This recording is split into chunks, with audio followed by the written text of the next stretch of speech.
Hi, Roifi. I'm going to change. Hello, everybody. I'm just going to change Graham's name. Thank you. Hello, everybody that's joining us. You know what, folks? I don't mind admitting we have more of you on this than I thought, which is utterly a pleasant surprise.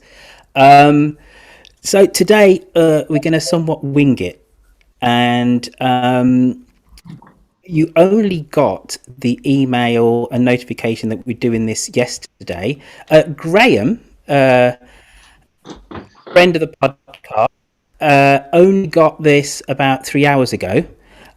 So the fact that we have Graham here is wonderful. Now, this is all last minute because what happened was Ben Norris, who was supposed to be doing this, so Ben, who obviously plays Ben Archer, is on a writer's camp. And he did say to, and he agreed to do this 2 weeks ago, he said, mate, look, I'm going to be free, but I'm going to be at this writer's camp.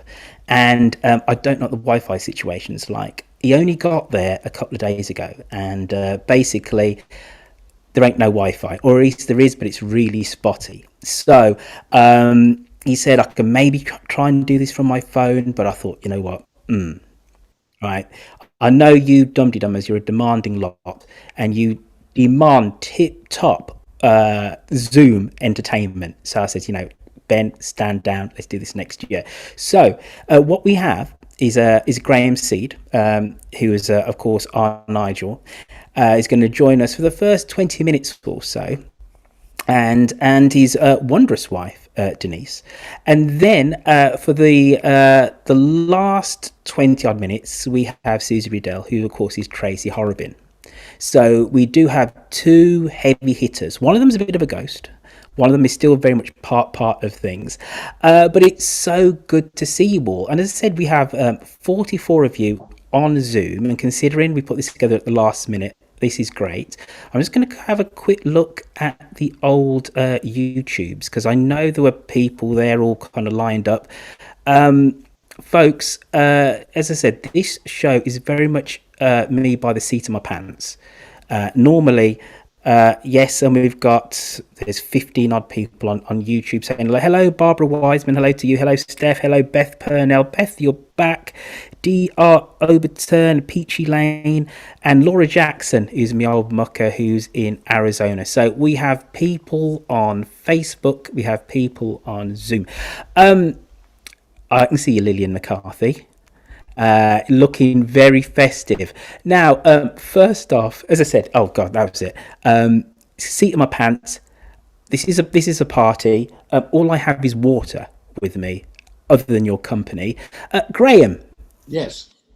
How are you, sir? I'm very, very well. Thank you. Yes. I like your Christmas decorations behind.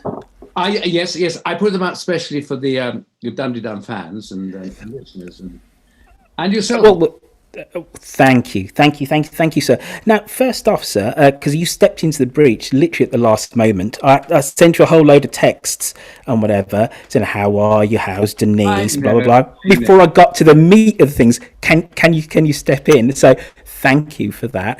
20 minutes. What's Christmas like in the Graham Seed household? What happens? What do you and Denise do? What are your family traditions, sir?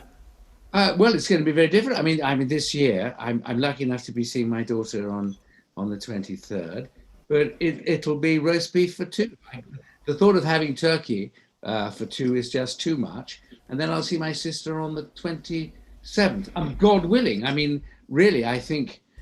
Let's be honest, we're facing lockdown, aren't we? Again, it seems that the last lockdown did no good at all. God knows what it's like up in Birmingham recording The Archers. We must ask our celebrated guest, because it must be hell, actually, that they'll be doing awful monologues again, won't they?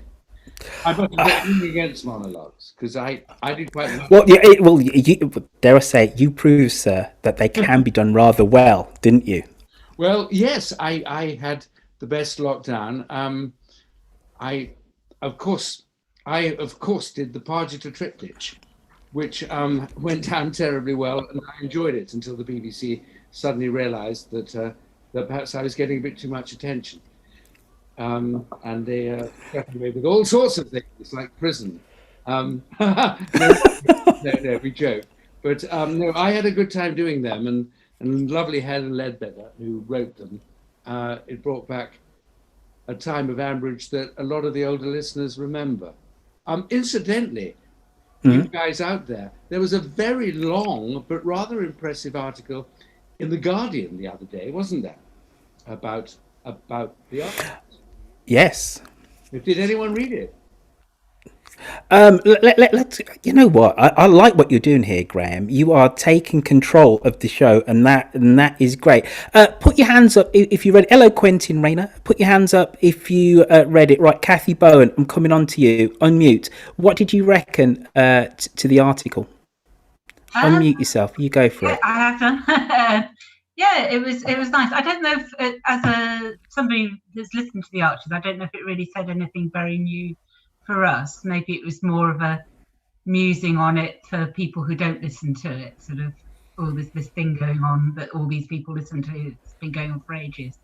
So I don't remember seeing anything that made me think it was particularly perceptive from our point of view. Wait a minute. There's this line from a guy called Roy Field Brown. That's his name.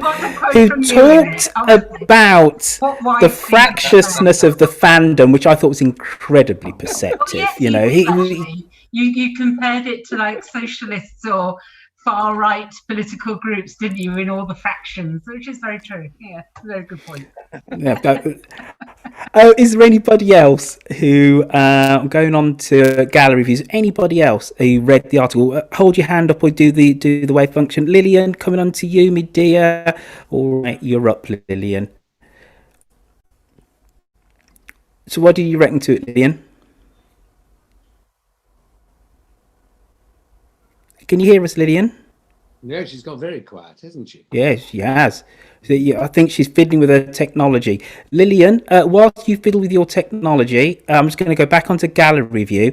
Anybody else want to chime in? Quentin Rayner, me old mucker. Why don't you? You must have read it, Quentin. I haven't read it yet. I've got it ready to go. Oh, good. So it's. I have a little collection. I'm sad like that. I sort of store up things to read, and in about 10 months' time, I'll read it. But yes, I don't know what it's about. What, the Archers? Yeah, what aspect? You're on the wrong Zoom meeting for that. So if you don't know what the Archers is about, Quentin. I mean, what's the article about? I mean, do you get a mention? Oh. Is the main thing, isn't it, Royfield? Do you get mentioned? No. It was hardly about me. It was incredibly long, and it's written because we're soon going to be having the 70th anniversary of the show, so it's in honor of that. And I was tipped the wink about a month ago that it was coming, that it was going to happen, and yes, and she got a little bit of a quote out of me. Lillian, do we now have you? Can you've unmuted yourself? Yes, can you hear me? Yes, we can. We can hear you, and we can see you. What did you reckon to the article, Lillian? What was brilliant about it was that she'd also done it in an audio format, so it was really good from that perspective. I was able to actually listen to all of it, and it was really good. It was quite insightful. Quite a lot of people got mentioned on it, apart from you. There was Nicola and Cara from Academic Archers, and a lot of the other groups got mentioned. They did. Archers fandom did get a proper shout out. Just whilst you're there, Lillian, very obviously something we haven't said explicitly, well, we haven't said at all on the podcast, is that obviously you're unsighted, aren't you? And I know that the Archers has a lot of blind listeners. Yes. Tell us what the Archers means to the blind community, because there are a lot of blind listeners. There are. I can't speak for the entire blind community, regretfully. Oh no, come on, you have to now. But I can't. What does it mean to you? What does it mean to you? What does it mean to you?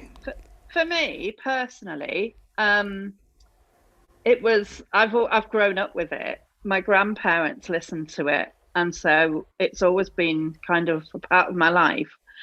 And I did go through a phase from about the 70s, probably the mid 70s, when I didn't listen to it for a while, and then I came back to it again in the 80s. And I think that's typical of a lot of people. They go through a phase of not listening for whatever reason, just sometimes because of circumstances. But yeah, I really enjoy it, and I think because it's radio, that kind of makes it a bit easier to follow in that sense. Although a lot of the television soaps and things now have audio descriptions, so that helps a lot. Lillian, you're such a valued member of the team, and I love all the work that you do behind the scenes on the social media. You crack the whip. You know, if anybody half steps out of line, I have Lillian McCarthy to look out for. Graham Seed, sir. Right. So obviously, this has been a tricky year, 2020, for all concerned. But for the whole acting community, it's been it's a double whammy, isn't it? How have you been able to find work? Have you been able to do voiceover work from home like some of the other actors have been? Yes, I did the triptych from home. I was lucky enough to recently do a narration for Channel 4, which goes out quite soon, about the life of Prince Philip. It's one of their royal things. But no, it's been a terrible year. I think I've done about 3 or 4 days' work, to be honest. Every theatre venture that gets set up gets pulled. And the latest thing, of course, is that the poor theatres reopened and played 3 days again, and now they've gone. And the future really now is that there won't be any theatre, I don't reckon, until June or July. I mean, this inoculation that we're all waiting for is going to take a good year to reach us, I think. I mean, I think they're already behind, aren't they? But I mustn't get political because it's Christmas. But no, it's been a terrible time for the arts. I'm lucky enough to be 70. I'm lucky enough to have a wife who has had a huge success making a film, a panto film with Peter Duncan. And anyone out there who's got children or grandchildren, it's absolutely charming. It's had wonderful reviews. It's selling so well. It's now a film. It's been in cinemas. It's www.pantoonline.co.uk, and you can see Jack and the Beanstalk. That was all filmed in August in Peter Duncan's garden in South London, and it's charming and it's really very successful. And I might as well again plug that if you're bored, you can dip into the past and find out what Nigel Pargeter thought of some of his contemporaries, and was he really pushed off a roof? I mean, it's the 10th year anniversary. I mean, 10 years ago, we're about to have, aren't we, the Archers' 70th anniversary. Who to God is going to be pushed off a roof this time? I hope no one's killed. Nigel was, but I'm bound. Well, I tell you what, Graham. There's one character that if he ended up falling off of Lower Loxley's roof, no one would bat an eyelid, and that is Philip Moss. He's a proper villain. Well, we were all hoping he'd fall off the bell tower, weren't we? That was the whole plan. Well, yes. What has happened to that storyline, given that he's now selling off his men, his enslaved workers? They were meant to be working on the bell tower, weren't they? Well, I think they have done some work on the bell tower, haven't they? But I think the point of that is going to be when it all comes out, that how much of the village is unwittingly being complicit in the whole thing. That how much so there was the playground, and then there's the church, and then there's Grey Gables. I think that was really the point and stuff. But yeah, I tell you what though, Graham, I can't believe it's 10 years since you were murdered by your brother-in-law. That's a shocker. Time does not fly. Yeah, it's 10 years. Time does fly, doesn't it? Yes.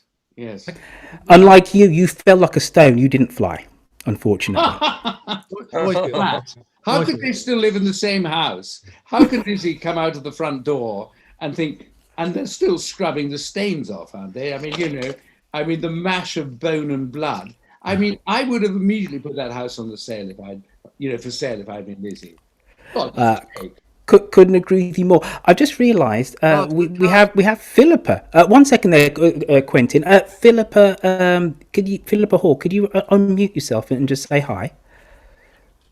Hi.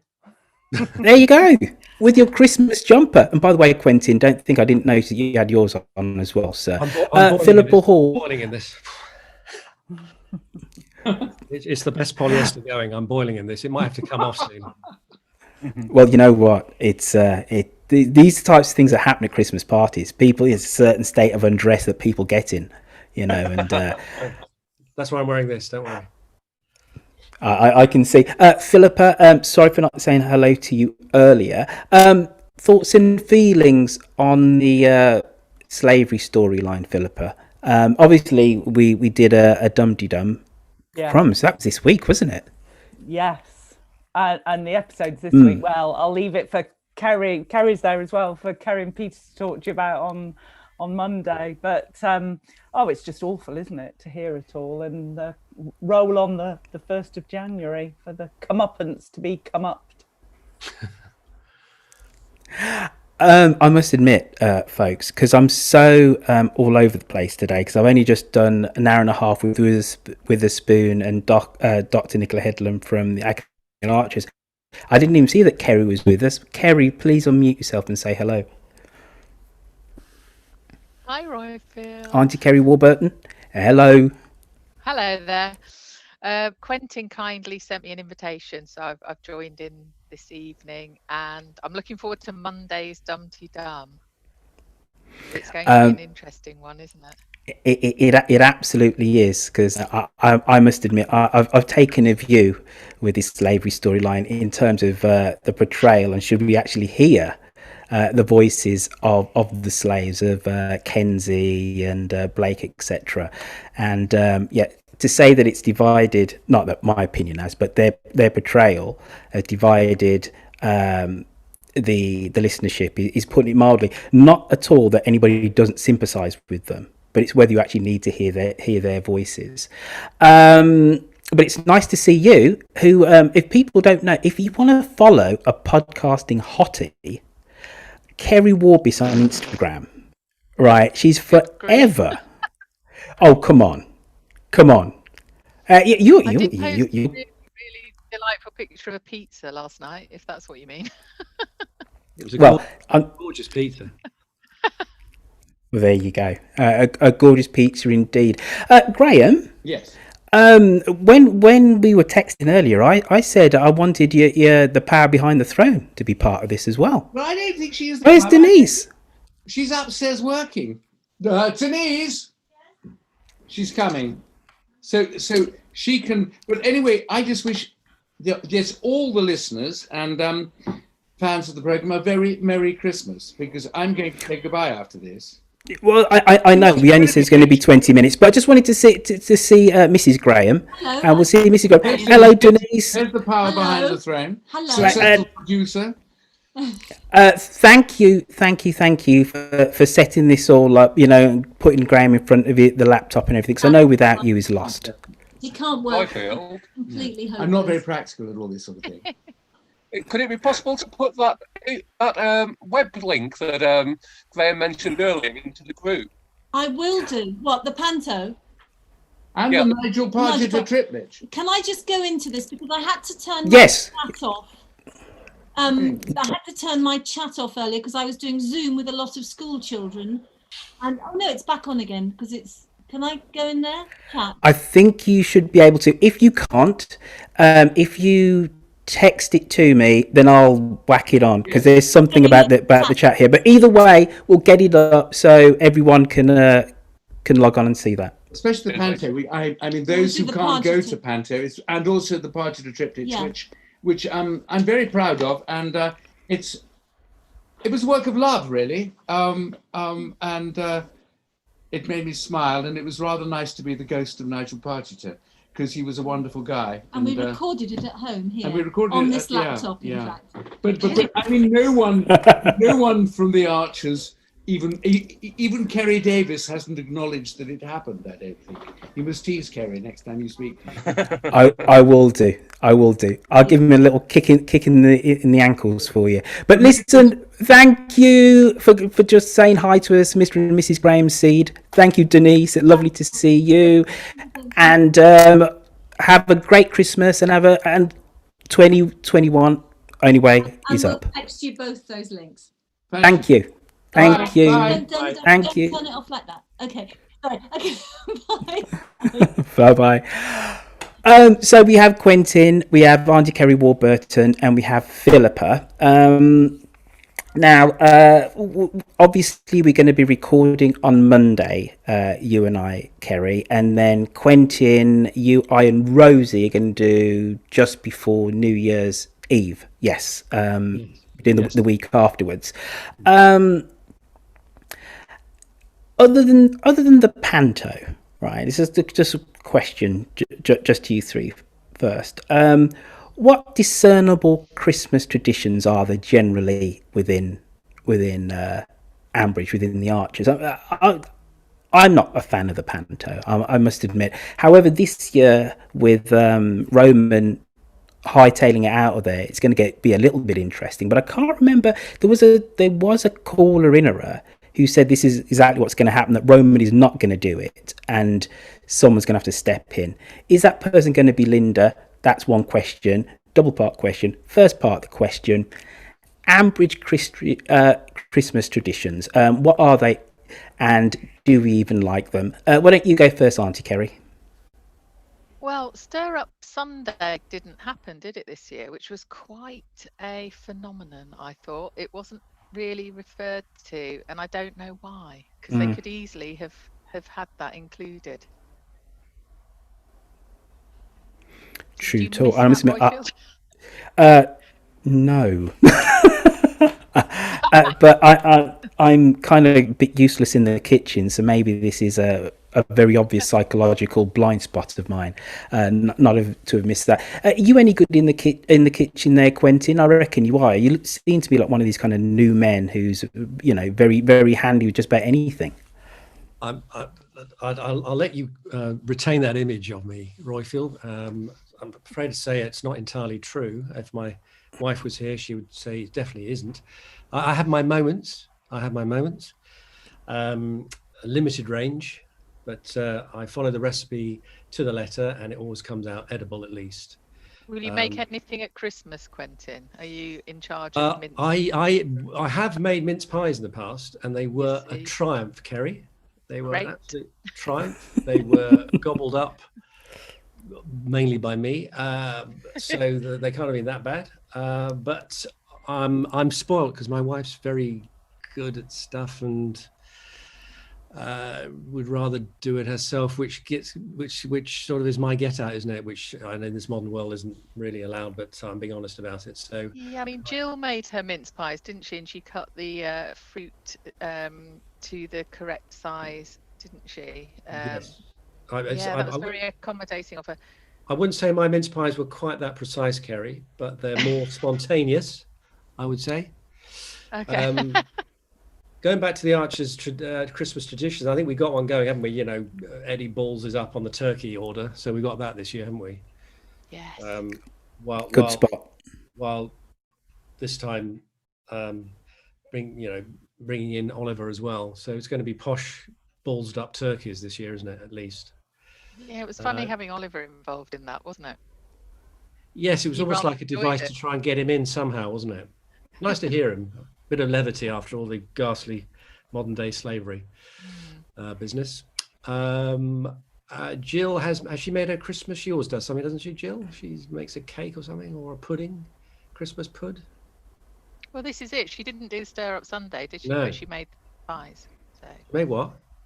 Mince pies. Yes. I'm getting my stir ups. Right, love. I'm getting my stir ups and the minces muddled up with. I'll be muddling up with my Vinces next. Yeah.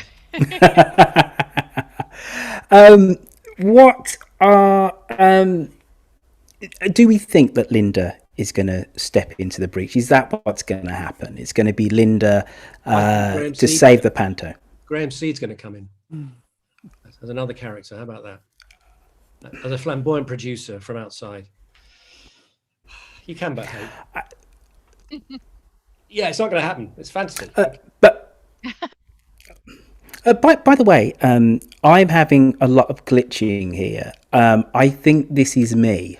So if you're about to hit your laptop and thinking that that's going to correct it like an old black and white TV, I really do apologise. I think the internet has only just got to Canada. Basically, it's still very new here.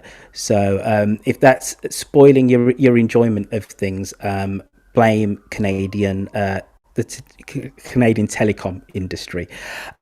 So we've briefly mentioned Christmas. We have viewers from all over the world with us today. I'm looking at I've gone onto YouTube, and there's a goodly many people on YouTube. Shout out to Molly Stews, who's calling in from Sydney. I'm Rob Shoosh on Facebook, on a patron person too. So hello from Sydney. And we have somebody from Baltimore, the city of the wire. I don't know about you, Quentin, but which was more dramatic and deadly, The Wire or The Archers? You can make a strong argument for saying there's more murder and mayhem in The Archers than there ever was in The Wire. Did you ever watch Wire? I did. I watched all of it. It was brilliant. To be honest, I almost gave up because in the first season of The Wire, as hard as I tried, I couldn't understand what the gangs were saying. And then I thought, I'll just bung the subtitles on and see. And then suddenly my understanding was transformed. And I stuck with it. And was it 4 or 5 seasons? And I loved it. It was brilliant. Funny, I'm almost tempted to revisit it and watch it again. I think there's a bit more violence really in The Wire and the mean streets of Baltimore, to be honest, Royfield. I think it's stretching it to say. I don't know. We've had 70 years of The Archers. We've had women burnt in barns. We've had the local squire thrown off of a roof.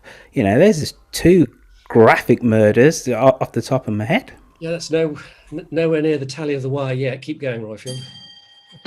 Okay, you might be right. So what we're going to do, folks, we are going to have a quiz. And the quiz is going to be thank you. The quiz is going to be a Dumteedum quiz as opposed to an Archer's quiz this week. There's the old father-in-law just come in with a little bit of luncheon for me. But before we go on any further, I'm going on to crumbs. I'm going on to a gallery view, and you people have properly made an effort. So first off, Eleanor Simpson. It looks very Christmassy where you are, so I'm asking you to unmute, Eleanor.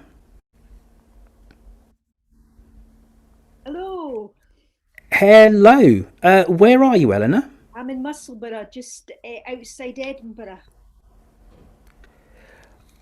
And thank you for joining us. I've gone on to speak of you. You'll need to keep talking. So how far outside of Edinburgh is Musselburgh? I think I'm about a couple of miles away from Rosie Porty. There you go.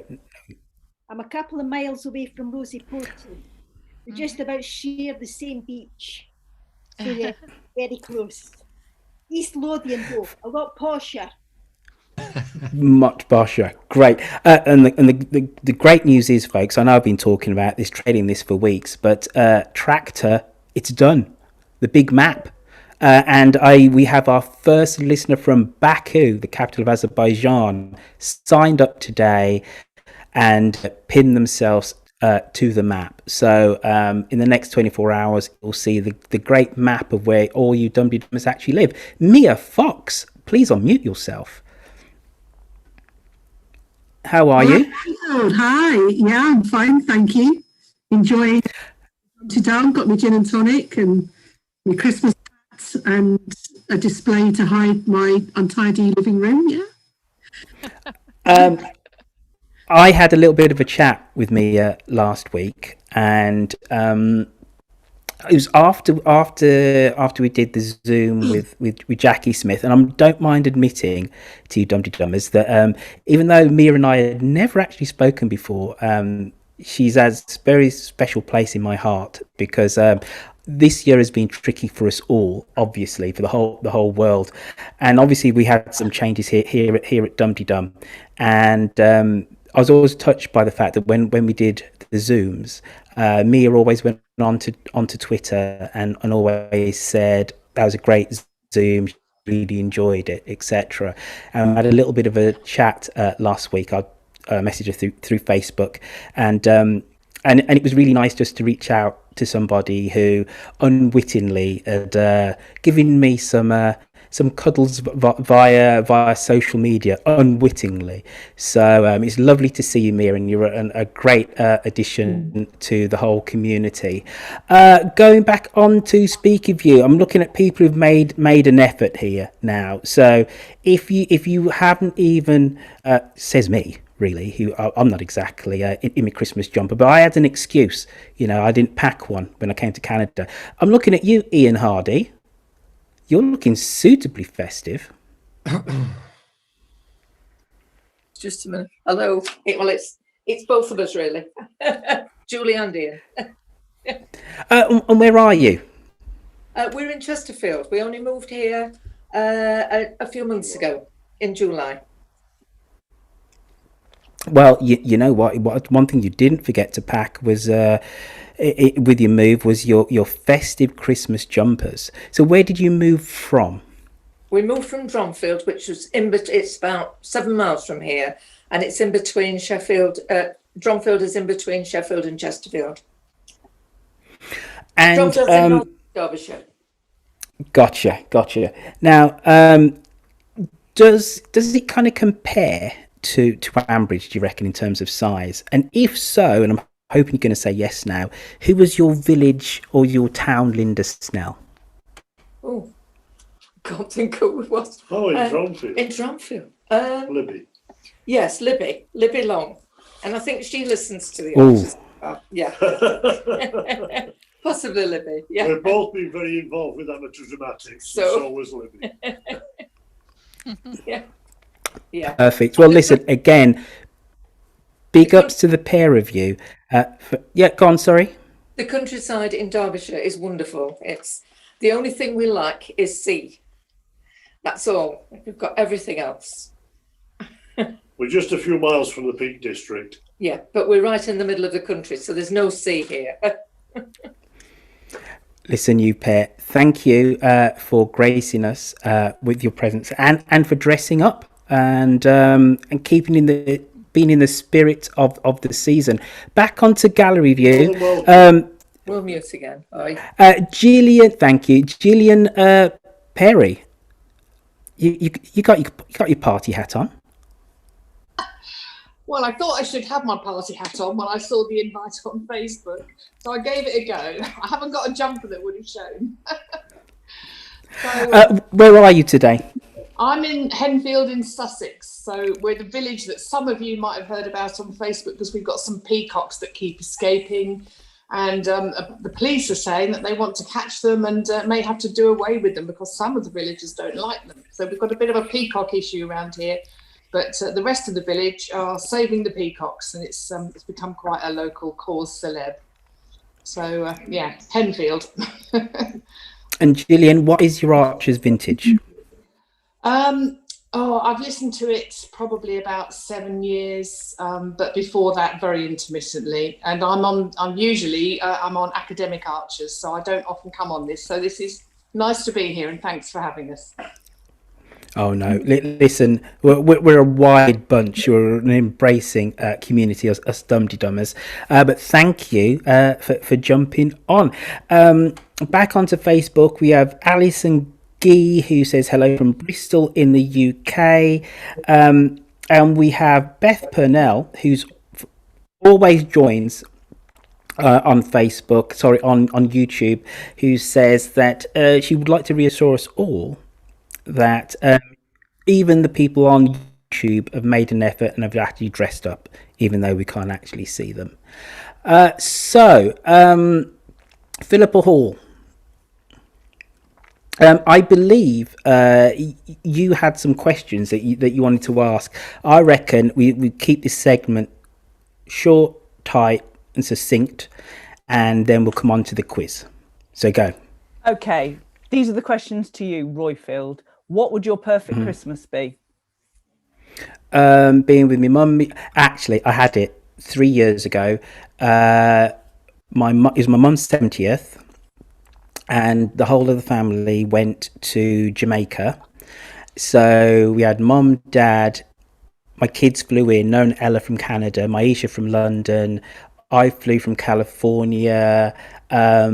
That I've already had my perfect Christmas. It was my immediate family with my wider family, and then there was about 10 or so cousins and uncles and aunts that were there. So I've already had it. Jamaica, 2017, that Christmas, yes. Fair enough. If you could give Brian one present, what would it be? Harry Warbers. You know what? I can't better that. Yes. Okay, it's a bit like Snog, Marry, Avoid. Where would you spend Christmas Day, Boxing Day, New Year's Eve in Ambridge? Great question. New Year's Eve, I'm going to be really quite boring and say the Bull. That's just kind of obvious, right? So that, you know. Oh no, isn't there the Hunt Ball? Isn't that normally on New Year's Eve? I thought it wasn't. Oh, Glyn Fuller loves shaking his head. Okay, let's move on from that. What was the event that Adam was at when he kissed Charlie 6-7 years ago? What was that? His personality because trait. that snog happened. Glyn, go on, Glyn. Unmute yourself. Glyn's jumping in.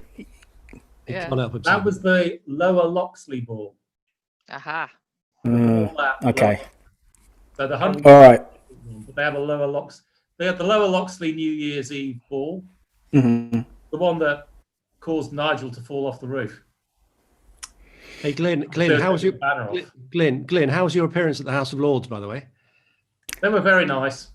They were very civilised. You might expect. What were they talking to you about? It was about tax. It was very boring. Okay. Oh.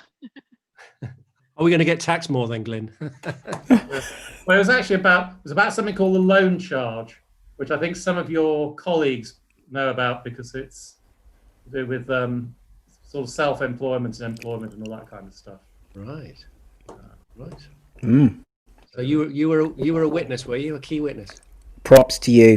I was just one of many. One of many. You're too modest, Glyn. You're too modest.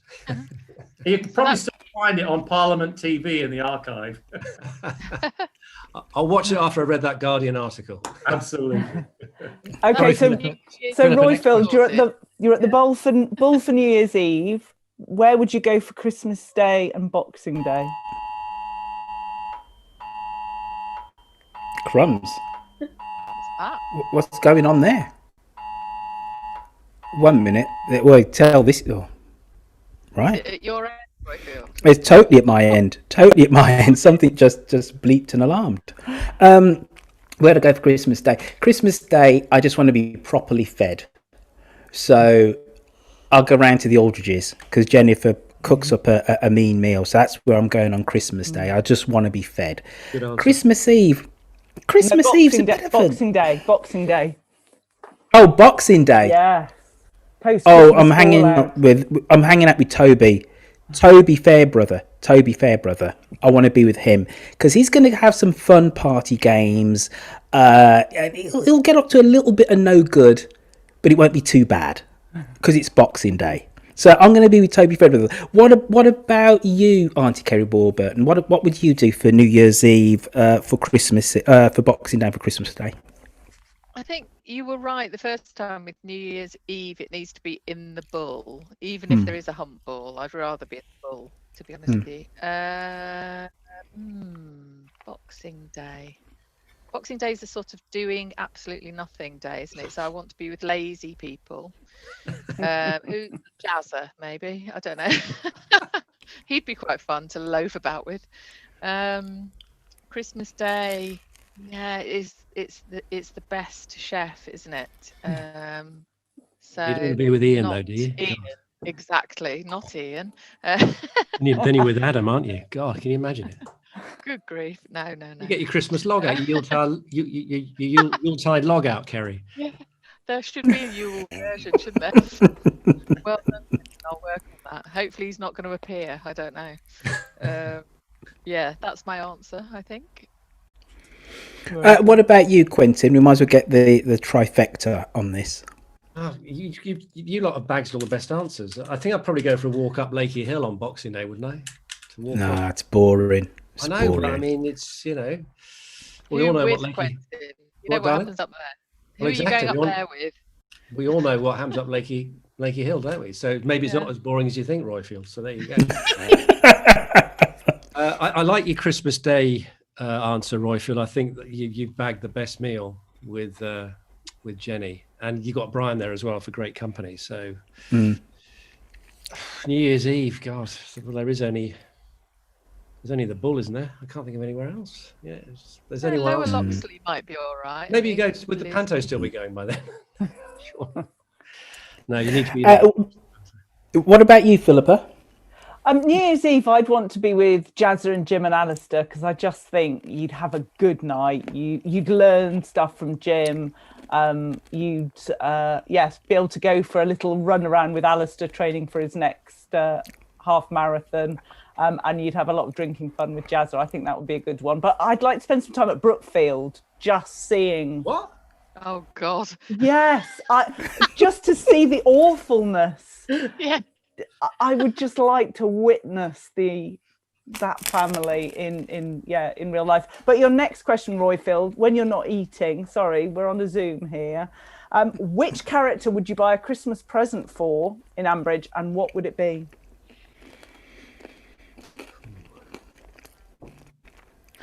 Very rude to eat on the Zoom, don't you think? What Right. time is it, you, Royfield?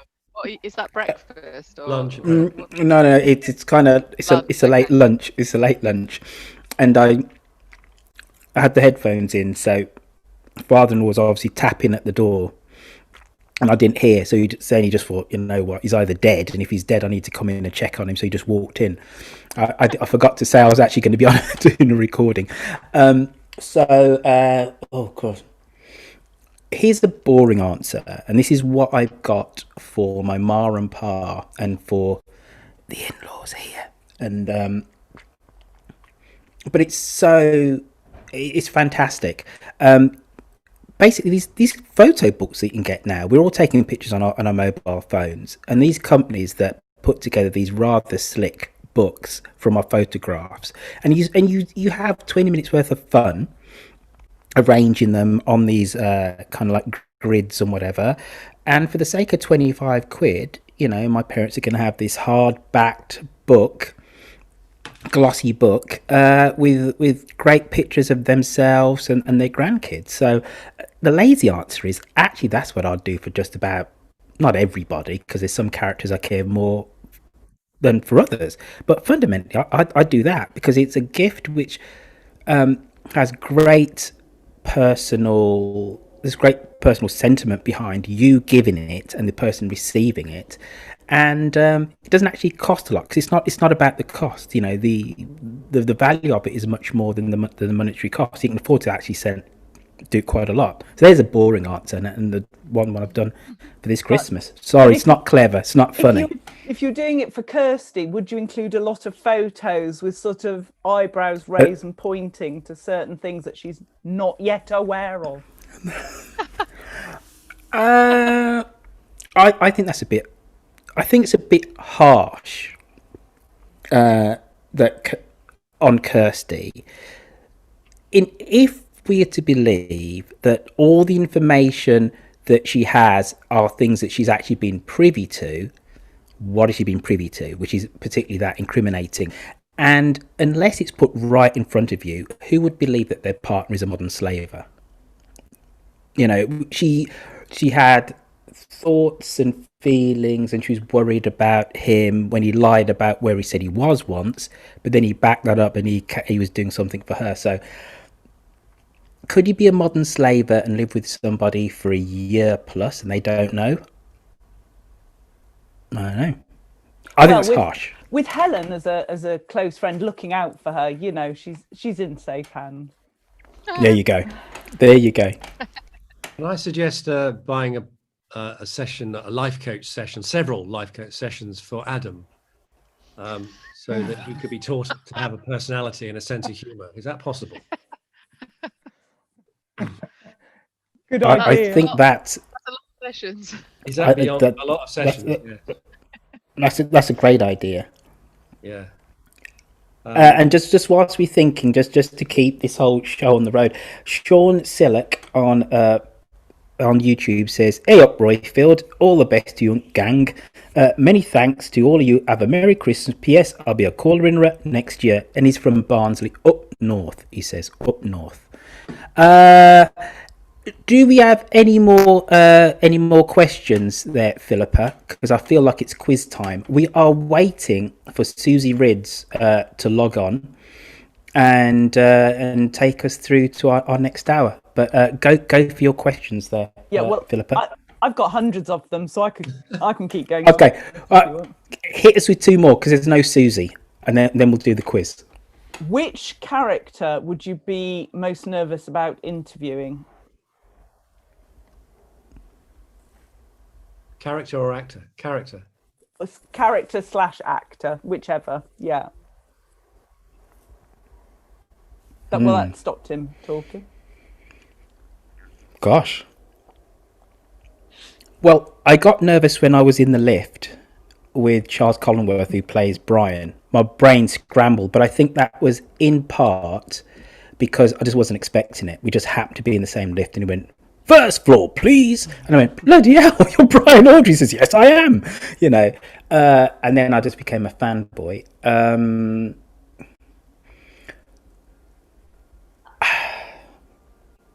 You know what? June Spencer. I've interviewed a lot of them now, and it's really lovely that somebody like Graham, you know, he's like a bit of a pal now. We text each other and stuff. And Susie's a bit of a pal who plays Tracey. You are? Yeah. Hello. And I am a pal. Hello. How are you? I'm okay. How long have you been there? But it didn't let me. I've just arrived. Hello, everybody. Looking Hello. very festive. I've put my this is my version of the Christmas jumper. Well, okay, I'm going to slightly turn the question then, right? Because I'm giving really terrible answers.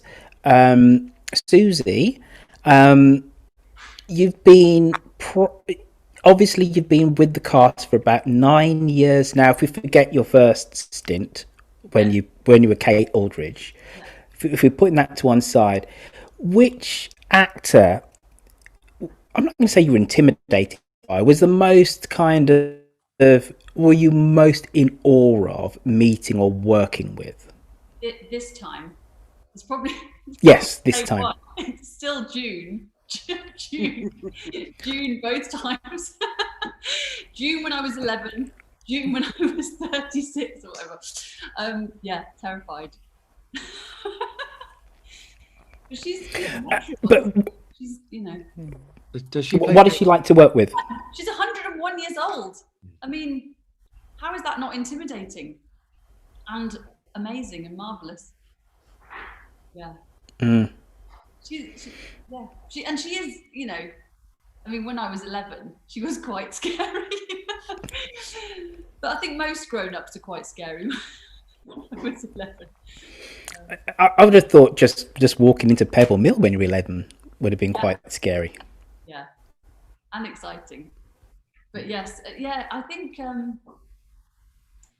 suppose it's just, I don't know, she's just, because she's done it for so long, and she knows, everything. The wise woman of Cambridge. But she's lovely. Yeah. I mean, that's what I was listening. I heard you. The first thing I heard you say was you were in a lift with Charles Collingwood. And you were a bit. Yeah. Did you know you were in a lift with Charles Collingwood? And was only when No. you realised it was. No, that was the thing. Yeah. So at the hotel, coming down, he was already in the lift.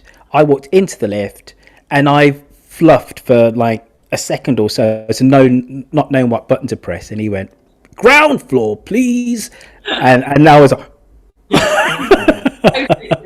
You'd recognise it, Vincent. Yeah, absolutely. I was standing next to Jane. Oh my goodness, I forgot her name. Jane Garvin, from Women's Hour. Yeah. And realised. Garvey. Jane what? Garvey. Jane Garvey. Yeah. Sorry, this happens with me with names now. It was good. Anyway, I was standing next to this woman who I didn't know, waiting for the lift, and then I heard her speak, and I was like, I got really starstruck, and couldn't speak back. Who do you reckon really should have been more starstruck? Her about you or you about her? Come on now. No. Come on now. About her? Come on. You know, how long has she been doing it? Susie? Yes, hello. Hi, Susie. Jane Garvey is a big Archers listener. She's a big fan. Did you know? I didn't. Well, I don't think I knew that she was a big fan. No, I didn't. Yeah. Actually. Yeah, she is. Yeah, she's an avid listener. It's a shame she doesn't tweet much about it, but no. So she was probably more in awe of you than the other way around. You see. Oh, we should have had a chat. You should. I'm dreadful though. I get so starstruck. I just can't speak. I mean, I've got many stories of me being with famous people and just going. Next time you see her, tell her who you are. I hope I do see her. Let's see her starstruck. Aww. Right. What we're going to do, folks, we're going to have a quick break. We're going to do the quiz. Now, for the quiz aficionados out there, there is no crumbs. Here we go. Me trying to do things on the fly all the time. There is no pitch around because, quite simply, I ran out of time. It's been an old busy day. Right, so. Where's that from? Tinternet. Got it from the internet, Susie. So get your pencil, pen, paper, whatever out. Right, there's 5 questions. Witherspoon is a long-term part of the show, but I frequently wind him up about his official job title. What is the correct term? Is it A, a psychologist, B, a counsellor, or C, a psychiatrist? Now, a special shout out goes out to Philippa Hall for actually collating these questions. Right, so I didn't do these at all. So again, Witherspoon is a long-term part of the show, but Royfield, I frequently wind him up about his official job title. What is the correct term? A, psychologist, B, counsellor, or C, psychiatrist? And then before I go on any further, the wonderful Claire Asprey, who's my podcasting wife on Map Corner, also did some questions because there's going to be more, but I couldn't find them in time. And it was only when I was running around like a headless chicken, I realised that they were on Facebook and the show had already started. So sorry, Claire, for not including your questions, but maybe for next Christmas. Question number 2. Who wrote the recently published book, Ambridge at War? Was it A, Louise Stevenson, B, Molly Johnson, or C, Catherine Miller? Now, if you're an avid Dumteedummer, of course you'll know this because we interviewed her on the show. And of course, if you bought the book, you can just run to your bookshelf and just go read it. So, who wrote the recently published book, Ambridge at War? Was it A, Louise Stevenson, B, Molly Johnson, or C, Catherine Miller? Question number 3. Podcast episodes are known and loved. Podcast episodes of Dumteedum can be very long, shall we say. But how long was the very first episode of Dumteedum? So podcast episodes are known and loved for being fairly long. But how long was the very first episode of Dumteedum? Was it A, 12 minutes, B, 22 minutes, or C, 32 minutes? Oh, I'm going to read those answers again. Was it 12 minutes long, Quentin? Well, that's amazing, because you go on about Facebook for about 32 minutes now. It's amazing. Thank you for that, Quentin. Well-timed laugh there, Auntie Kerry Warburton. Well, the Justice Department of America have finally listened to Dumteedum and are suing the hell out of them. So I've been saying it for months that they were the evil empire and the rest of the world is caught up. Was it 12 minutes long, 22 minutes long, or 32 minutes long? What was the length of the very first episode of Dumteedum? And to be honest with you, I'm surprised we even filled that much. I said to Lucy, it'll probably be about 10 minutes long each episode. So there's a clue for you. Oh. Blimey. Now look. Ooh. Now look. How much does the Dumteedum Winner Ambridge Flower and Produce Show mug in its standard size cost? Is it A, 13 quid, B, £14.25, or does it come in at a whopping 15 quid? So the winner of the Ambridge Flower and Produce Show mug in our shop, go to dumteedum.com, it's got a shop. Is it 13 quid, £14.25, or is it 15 big uns, 15 smackers? How much does the mug cost? Can I just say that I didn't have very long to bring these questions together, so sorry. I think it's a good one. I think it's a good one. If you're quick with your fingers, you can quickly go to dumteedum.com and check. So in the very helpful chronology section on the Dumteedum website, you can see your Archer's vintage in terms of the year you started listening. So if you started listening in the year 2000, who would you be? So this is your vintage. Would you be an Alan and an Amy Franks? I miss Amy Franks. B, are you a Jazza and an Oliver Sterling? Or are you C, an Ian Craig and a Sam Batten? Sam the Cowman. So again, in the chronology section on dumteedum.com, you can see your Archer's vintage in terms of the year you started listening. So if you started listening in 2000, who would you be? I must admit, Philippa, this is a bloody hard one. I would have no idea. It's pure guesswork if I truly had to guess. Go. I'm promoting all sections of the website for you. I'm doing your marketing. You are. Listen, I appreciate your work. Mrs. It's a bloody hard question, though. Would you be an Alan and an Amy Franks? So that's when the new vicar came. It was a female vicar before, but I forget her name. Would you be a Jazza or an Oliver Sterling? Or would you be C, an Ian Craig or a Sam Batten? What do you reckon, Susie Riddell? Do you reckon you got those nailed? I don't. Well, I put my guess down. I'm not certain. Was it educated, or was it just a pure stab in the dark? I'm trying to remember. I was recently speaking to Ryan, and I was trying to remember when he said he started playing Jazza. So I don't know. Now this is moving me on to your character this week. Now, obviously, we know. Is that the end of the quiz? Yeah, that's the end of the quiz. Sorry, yeah, it's the end of the quiz. This week, I was listening to me Archers over here in lockdown isolation in Canada. Yeah. I choked on my toast when you said you were going off to the Maldives, and I had to text you and says, "What the bloody hell's going on here?" And you were like, "But has everyone listened to it?" Yeah. Well, I'm like, if the thing's out, Can I just say first how nice it is? I'm looking around the screen and I can see so many faces I recognise from Twitter. Really nice.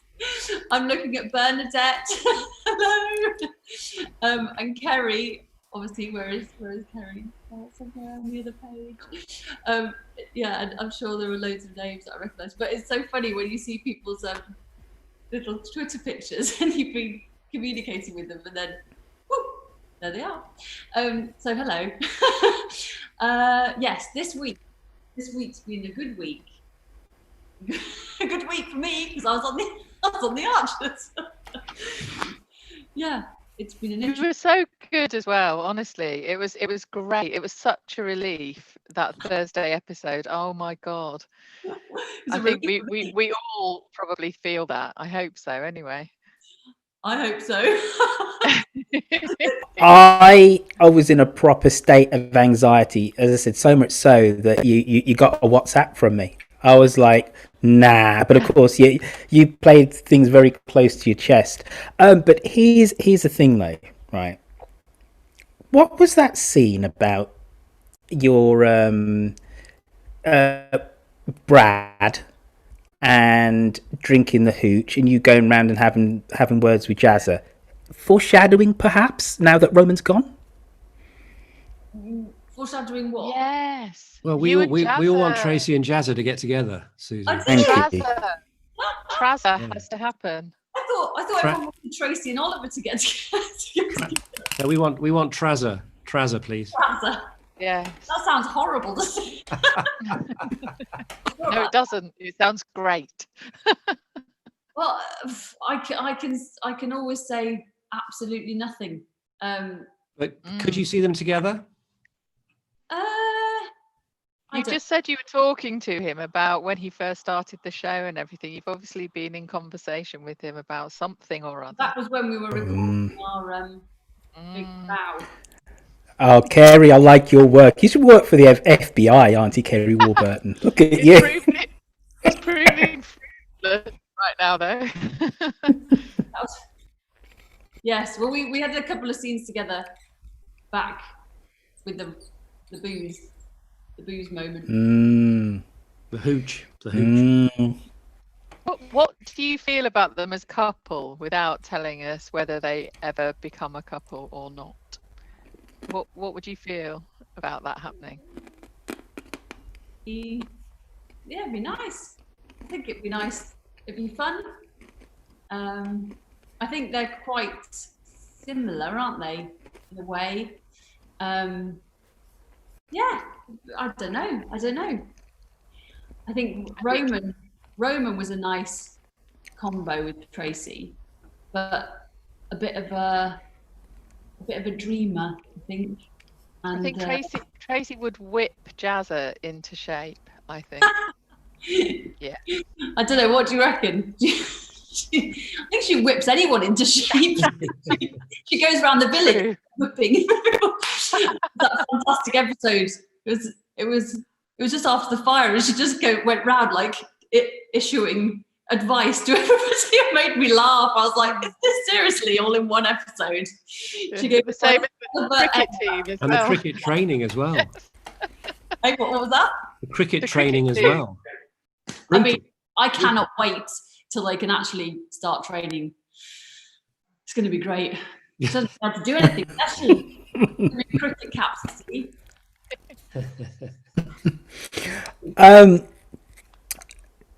Susie, a quick question to you, because I know that you're probably, or maybe again you could be fibbing. You're probably as much in the dark as us listeners as to what the future holds for Tracey and whether it holds any future with Jazza. I'm probably more in the dark because you guys seem to I don't know, kind of. It's so funny. You look at Twitter and you go, "Oh, that they've said that might like that probably is going to happen."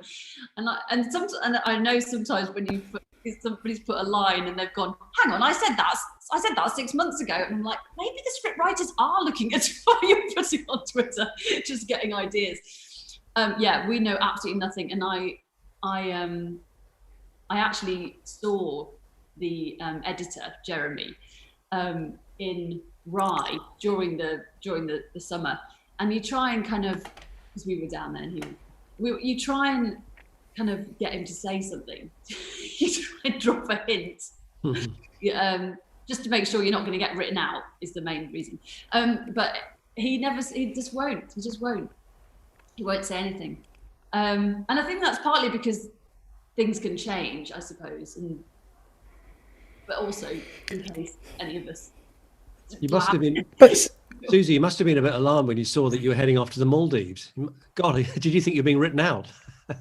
Well, the actor who plays Roman was a bit shocked. That's for sure. Yeah, I mean, I was shocked. I was surprised. We had no idea that was going to happen.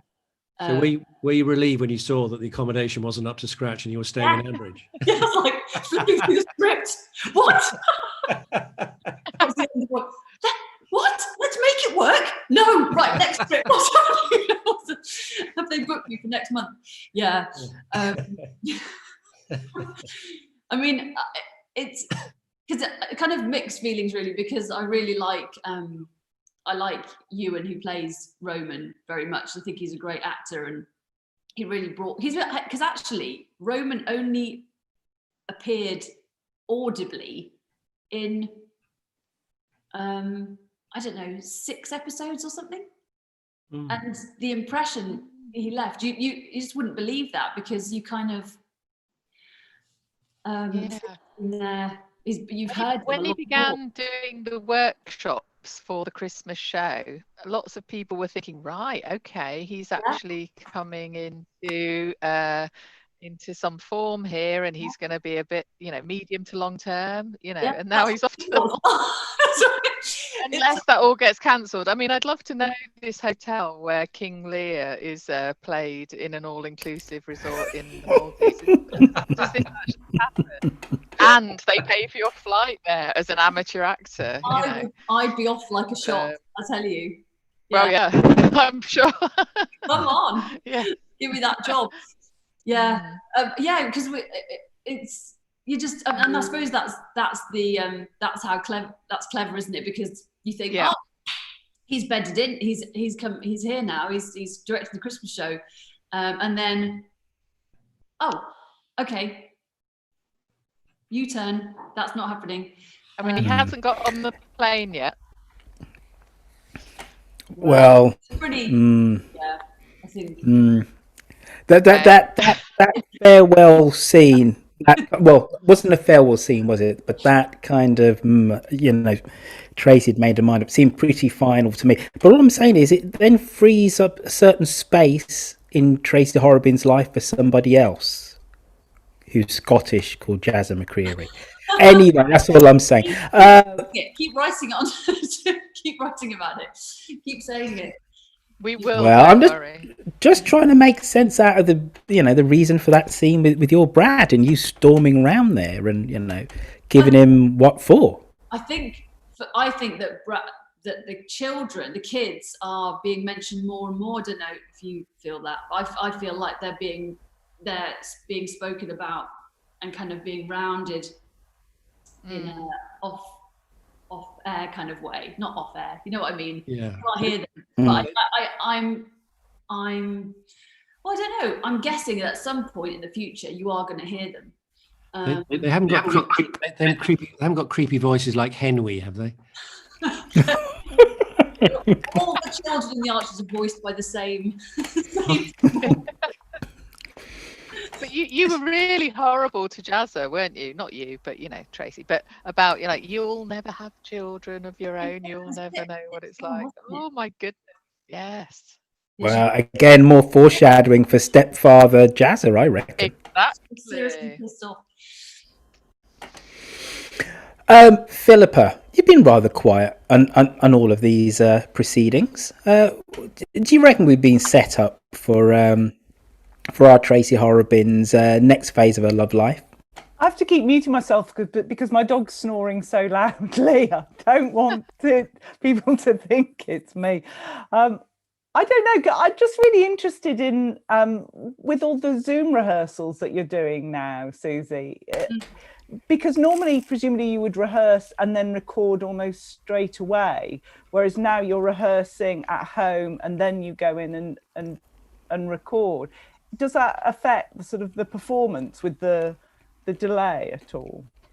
I think because we still get a rehearsal in the studio, but yes, you're right. You're not getting the read through just before you go in and getting that kind of that chance to have a little go without being put to the microphone.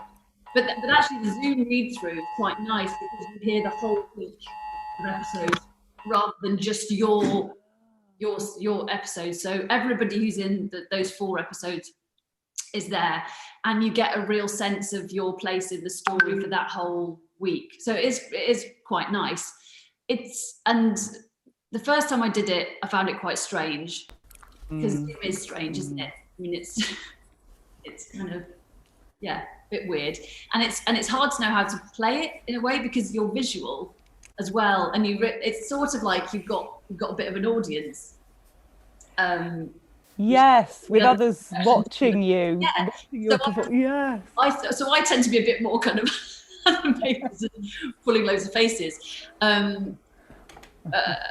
which is kind of fun, I suppose. But it is nice to get that sense of the story and where you fit in that story. But then when you get into studio, unlike before, where you'd be probably recording in order your scenes, now it can be 2, 3 or more episodes all jumbled up. So the scenes that you just heard this week, we recorded them completely out of sync because 2 of them, there were a couple of scenes that were outside, I think, in both episodes. So I think we even recorded the final scene first, the last scene that you heard yesterday.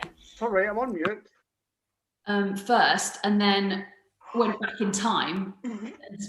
So it's quite weird. It's a bit more like television is done really out of sync because you've got a location. You've got a location for your TV show. You're going to record everything that location there, and it could be weeks and weeks apart, months or whatever. I mean, this is not so bad because it's the next day, but it's still a bit to kind of get your head around where am I emotionally at this point.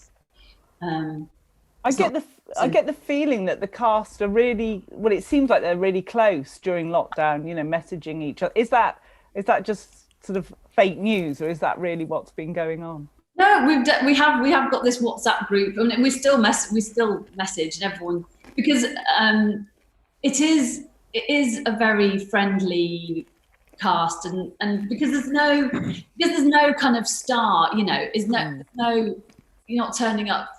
I mean, comparing it to TV again, you're not turning up separately and someone's being driven in a limo and someone else riding on a bike. I mean, that is probably happening, but we're all just in the green room together in our civvies, and there's no hierarchy really, other than that which is imagined.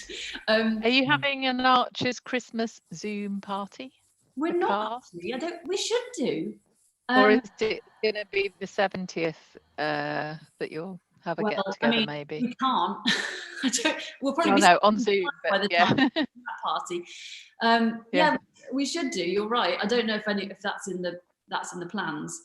I mean, it's quite tricky, isn't it? This is good because it's we're having a constructed or structured chat, but I suppose a party at the end of the Zoom read-throughs, everyone's like, oh, hi Brian, whoever it is, and then you all drop off one by one and you can't really have a conversation, and we just end up waving madly and hoping that the person we're waving at we're waving at them, and then think I'm waving at them. So sometimes we chat or we'll be WhatsApping each other at the same time. If I'm working with Charlotte, who plays Susan, I'll always say hello on WhatsApp first.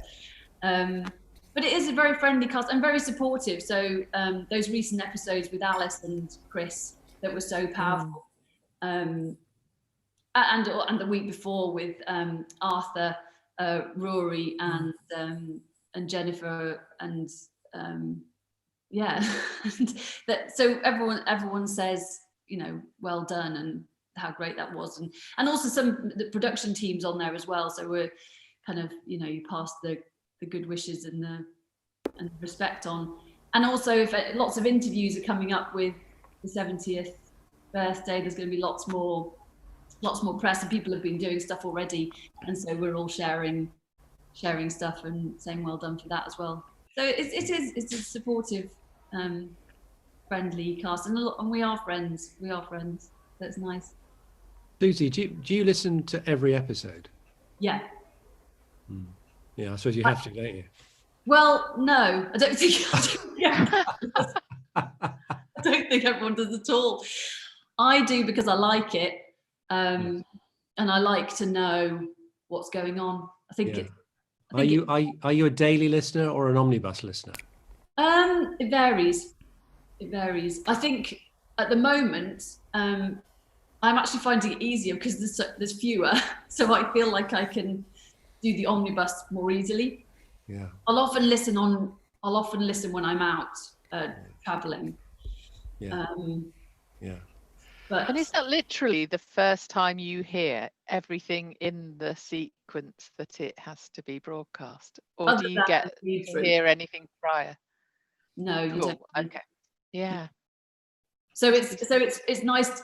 I think it's important as well. Well, for me, I like to listen to what I've done, so then I can either go, oh, thank God it wasn't dreadful, or oh, that was quite good, or oh, I must remember not to do that next time.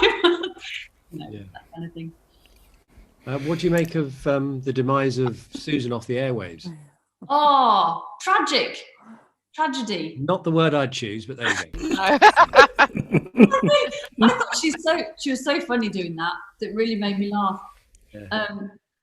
I mean, I don't know what's going to happen. Well, I've got this theory that Tracey's going to slip in there and take over the show. Oh God, I don't think she could be bothered. Do you? Well, I don't know. I think Tracey would be fantastic, actually. Great. But what I loved about the end of that episode was just the Neil and Susan dynamic, where of course Susan is feigning the fact that she was ready to move on, and Neil saying, "Were you really?" and whatever. And it was a perfect kind of Carter dynamic that kind of went on there. But talking about omnibuses and stuff, because I'm acutely aware of the time here, that all of our chat about this week in Ambridge meant that Toby Jackson said, sorry folks, he has to leave. He was watching along on YouTube, but he says, I'm an omnibuser. So we spoilt things just a little bit for our Toby. So right, exactly, no. But this is the time, folks, for me to open things up to you who are watching along on Zoom.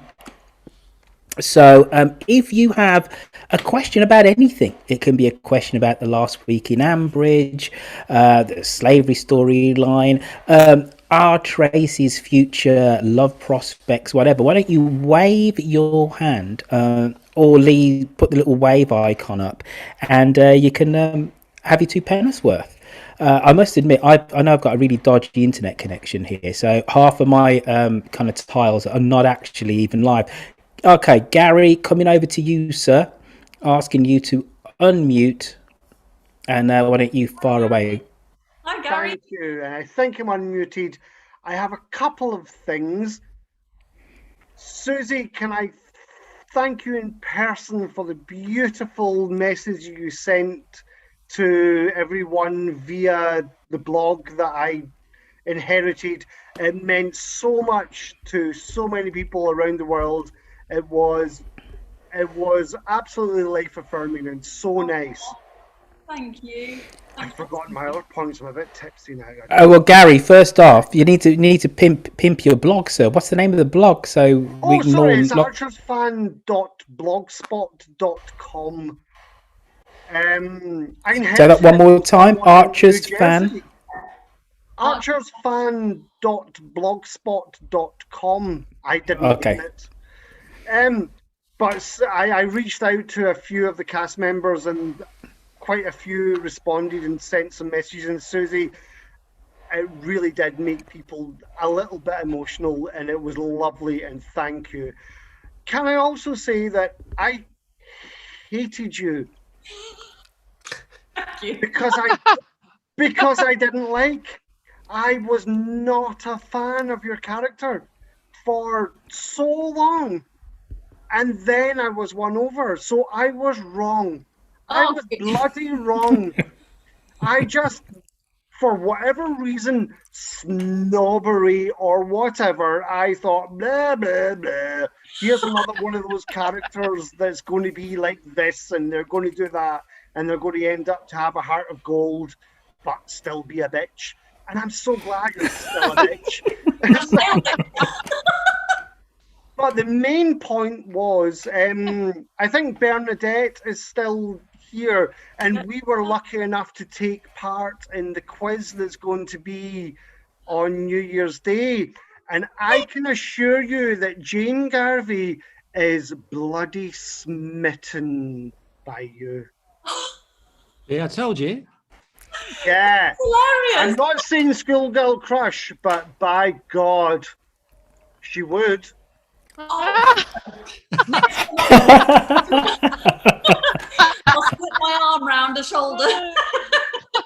So that's all I wanted to say. But just to reassure you and let you know, Jane Garvey is so aware that you exist. Oh, that's so nice. That's so nice. Thanks, Gary. And I have to say, I really enjoyed writing that. When was that?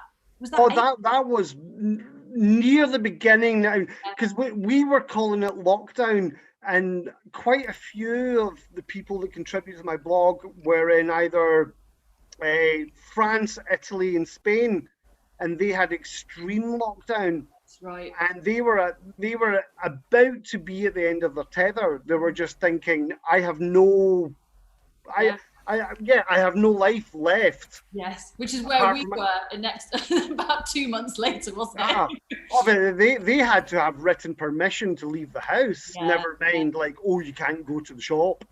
Do you know what I mean? They were in proper lockdown, and they had no contact with anyone at all, apart from obviously the usual channels. So that's why I reached out to you guys and said, wouldn't it be nice? Wouldn't it be lovely? And a few of you, and you were one of the first, and you did the most emotional one.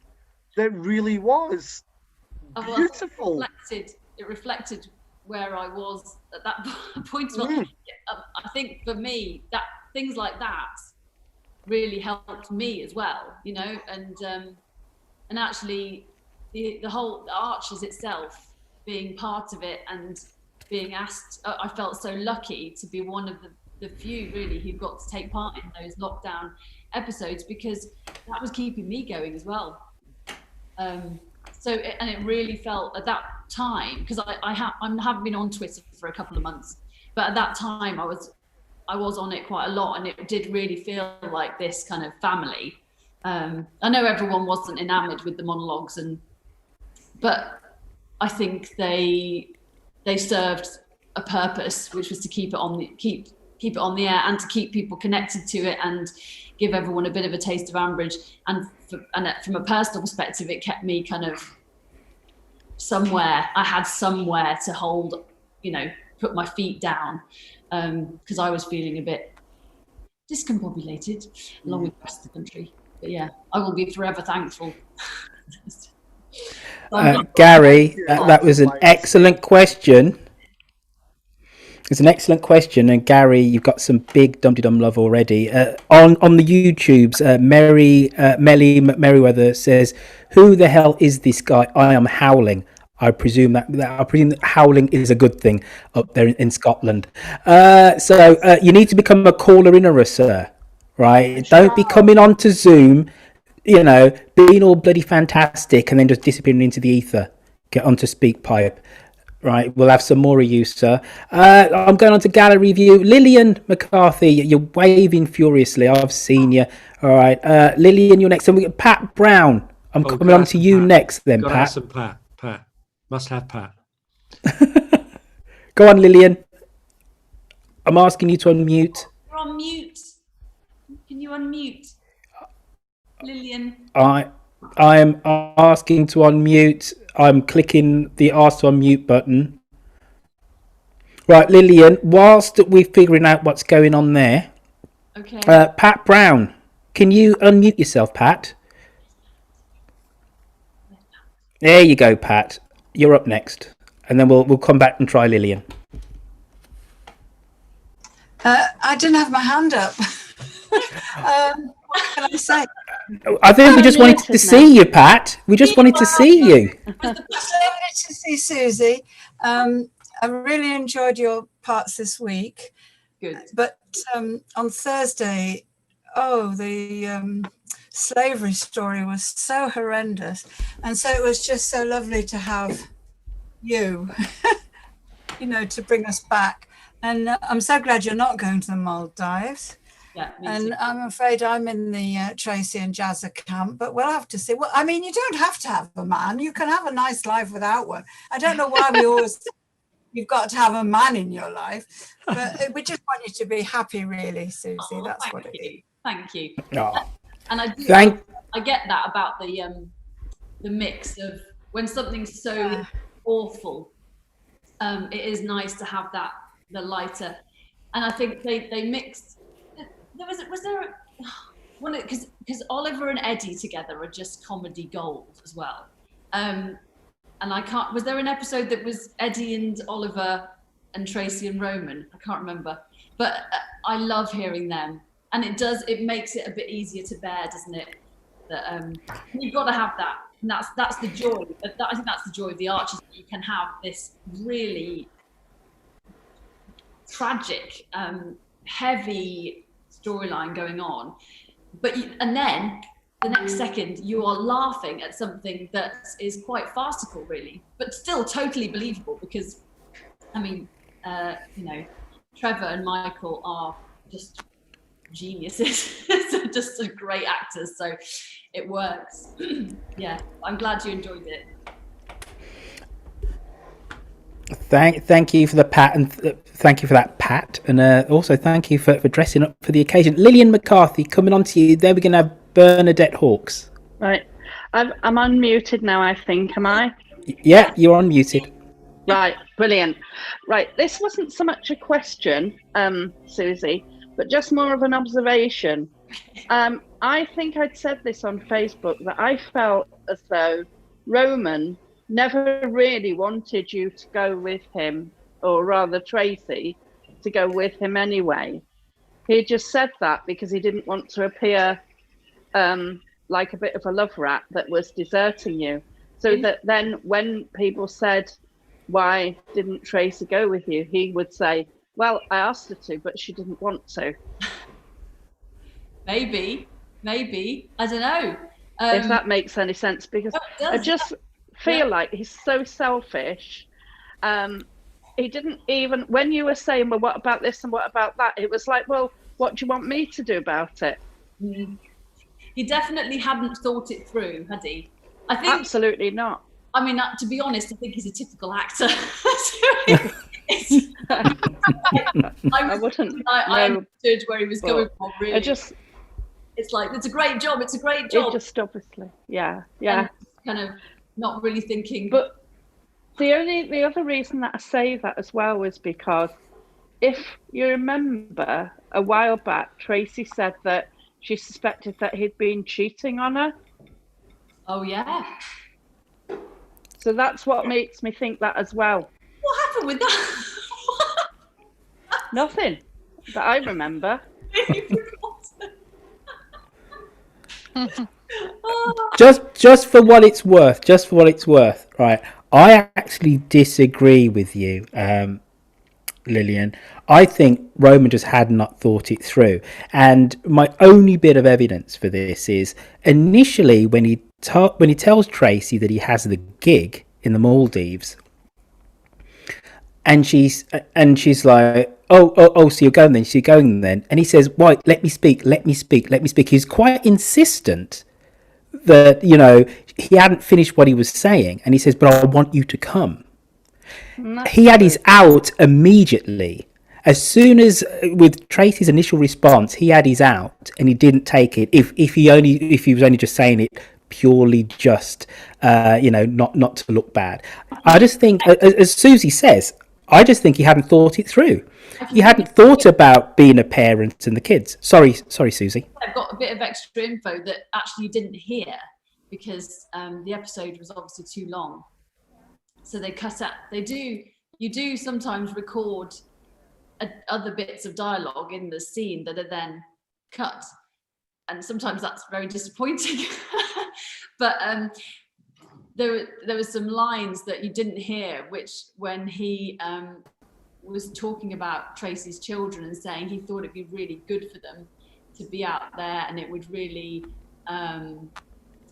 I think he said something like it'd be good for Chelsea to get out of her bedroom and stop watching stupid YouTube videos. Yeah, we did hear that bit. Oh, you did? Yeah, I'm sure we did. I remember something like that. But how long is the King Lear run for? You know, he's uprooting a whole family supposedly to live in a box room in a all-inclusive hotel for how long? A year. Yeah. I mean, was it a year? I missed that. Yeah, a year okay. contract. I can't remember that. I mean, it sounds wonderful, doesn't it? But yeah, he doesn't have children, does he? No. And no. They're kind of wrong. Well, it's sort of it's not the right place, is it, to do that? If he got a year's gig in New York or something, great. The Maldives to me just I don't think. Yes. I don't think they'd. Yeah, get them into water sports maybe. I'm not sure. I don't know. It completely bonkers, but kind of such such an attractive prospect. But if Tracey was single, I think she says if Tracey was single, she'd have gone at the drop of a hat because yeah, thanks very much. Here in the Maldives, I'll take that. But it just doesn't. So I think the Maldives is a great idea because it's kind of believable. It's fantastic enough to lure of it is amazing. But the reality, I think that's what she was struggling with, isn't it? Until how's this just not? This doesn't work. And he hadn't thought any of it through because all he was thinking about was, I've got a job.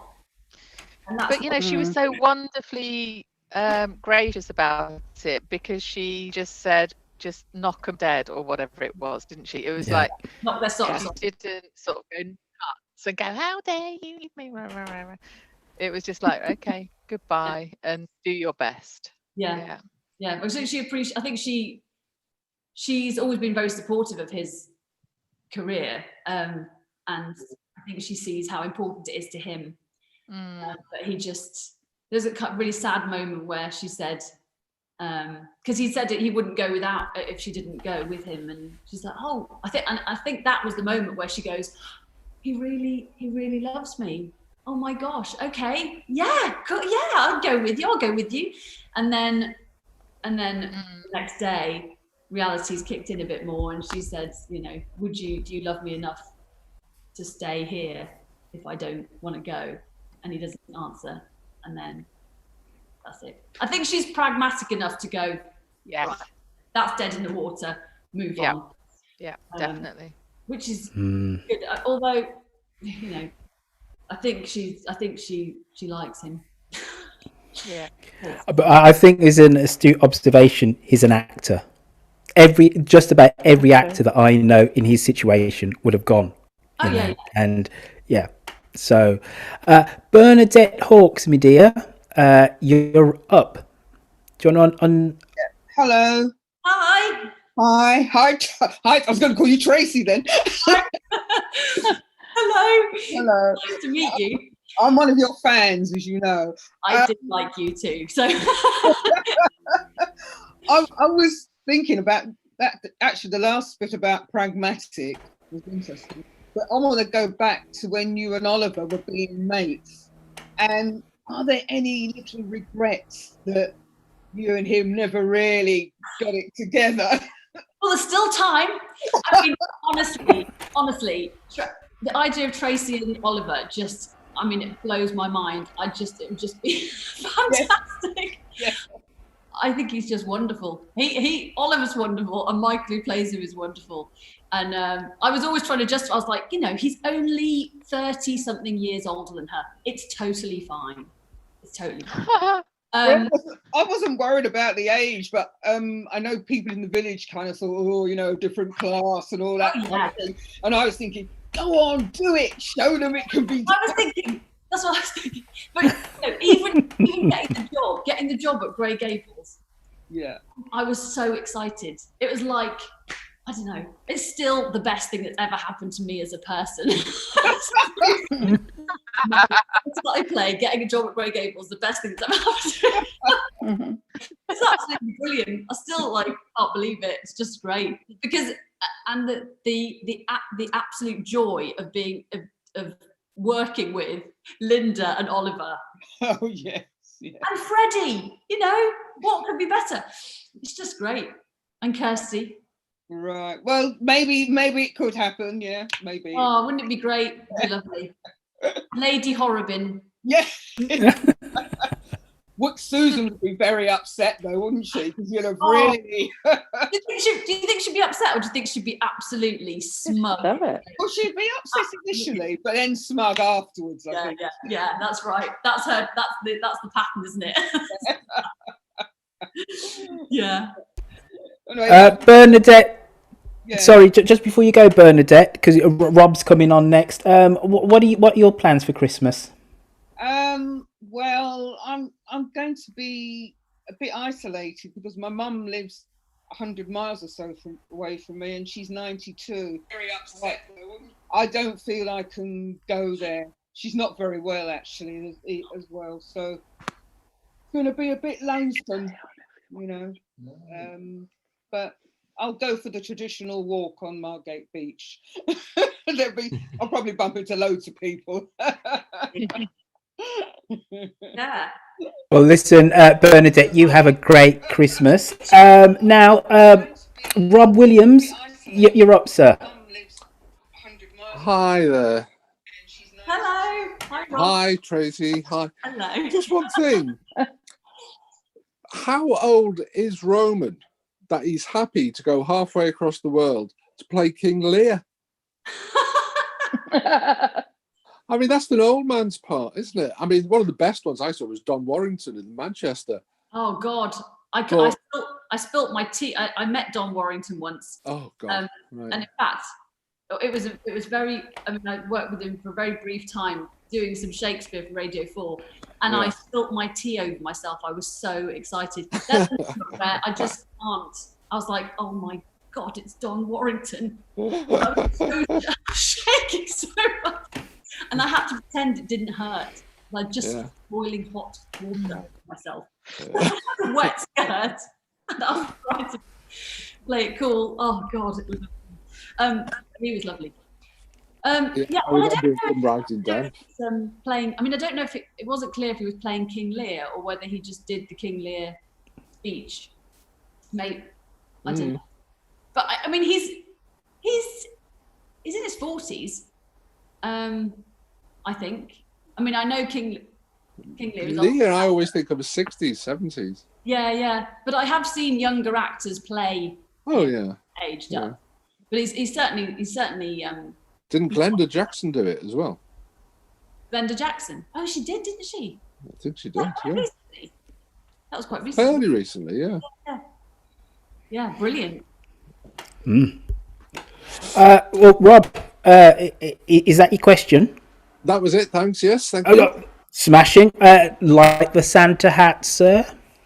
In traditional Santa colours, you've gone for green. You've gone old school. Isn't everybody? I see, indeed. No Coca-Cola influences on old Saint Nick for you, sir. None whatsoever. You're keeping it real. OG. You're going for an OG Santa look, keeping it green. Me. I'm old enough, so I've got the white beard. So. Well, I've been told by the in-laws here that on Sunday I'll be playing Santa. So there's nothing like a black Santa to discombobulate a kid's mind. I'm telling you, like So my little Santa story. So when Noah and Ella were still living in the UK, I had to, members of the local church. Their mum was round the corner, and the mum said to me, all the dads are being Santa on Saturday. You've got to be Santa. I'm like, I'm black. She went, doesn't matter, Santa's for everybody. I went, oh, okay, right. Anyway, so I turn up, and this dad before me gets out the Santa costume around the back, says, good luck. They're an easy crowd, though. They're an easy crowd, right? So I don the Santa costume. 2 boys walk in, are on the cusp of believing about Santa. They're like 8 and 9. Yeah. They walk in, they go, look at me like this, and I go, ho, ho, ho, little boys, have you been good this year? I gave it full on Santa, right? Anyway, they went, okay, I think they sat on my knee. I think it was still socially acceptable to have children sit on a stranger's knee. They sat on my knee, asked them what they wanted, and I said, Mrs. Claus has done whatever, and I think if they've been good, they're going to get it, blah, blah. And I walked out and they're like, next child in, my son Noah, he just goes, I go through the whole ho, ho, ho, like this. And anyway, he walks out. Ella, my daughter, she was 3 at the time. She walked in and just went, screamed the place down. She had to be taken out by her mom. Anyway, that's that. Other children walk in and leave. I'm home 2 hours later. Noah comes up to me. Noah was 5. He goes, Dad, are you Santa? I'm like, of course not. He says, it's funny because Santa wears the same shoes as you do, Dad.